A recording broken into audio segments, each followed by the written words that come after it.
everyone. Inspiration has been our word these last couple of weeks, and I've been thinking about the word and how life is easier when you move with the flow of inspiration instead of obligation.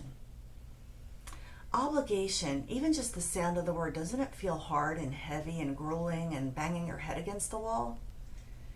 And yet I hear you out there, you're saying, but I have obligations. Yes, you've got many of them. And sometimes what I do is I stick them all up on a piece of paper and I wait to see which one inspires me right now. Yeah, they all have to get done, but let me take the path of least resistance and pick the one that at least doesn't feel like such a pain in the you-know-what right now. And if you go where inspiration is, being the path of least resistance, it feels easier. And then once you can get one thing crossed off your to-do list, then the other ones that follow don't quite seem as hard. There's something so satisfying about having a list and crossing things off of it.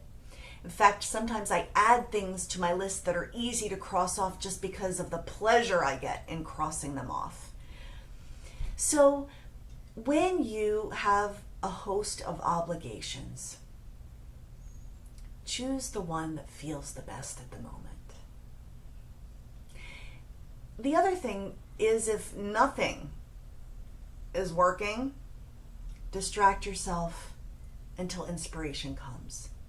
It doesn't have to mean take the entire day off, but it could mean take 15 minutes and walk around the block or run on your machine or meditate or whatever it does to stop the negative momentum of the moment, of the obligation, of the yucky feeling. Just completely distract yourself. I was talking with someone recently and I was bringing up really good memories, good ones. And every time I brought up a good memory, they remembered the one bad thing about the good thing. It was almost like playing a game of whack-a-mole, because when the person would bring up the negative thing, I'd just change the subject and say, but remember this and remember that. And sometimes we get in habits of negativity and we need to break the habit. Nobody can break the habit for you. If you're around negative people, you can change the subject. If you are the negative person, change your own subject. Even laugh at yourself when you hear yourself going on and on about negative stuff, because what are you doing? You're just energizing the negative. And that is completely counterproductive to inspiration. Let's stay inspired, even with our busy to-do list. So following inspiration, let's see what our next word for the next couple of weeks is. And I am saying a prayer for all of us. Shaking the bag. Going in. And the answer is delight. Great word to follow inspiration, because there are things that delight us. What I love about each of us is it's individual. What does it for me may not. In fact, I was telling someone that I used to work with how much I love getting a massage, and they were like, ew, I cannot stand that. Wow, and that's like so foreign to me. But some people don't like getting rubbed by strangers. Go figure.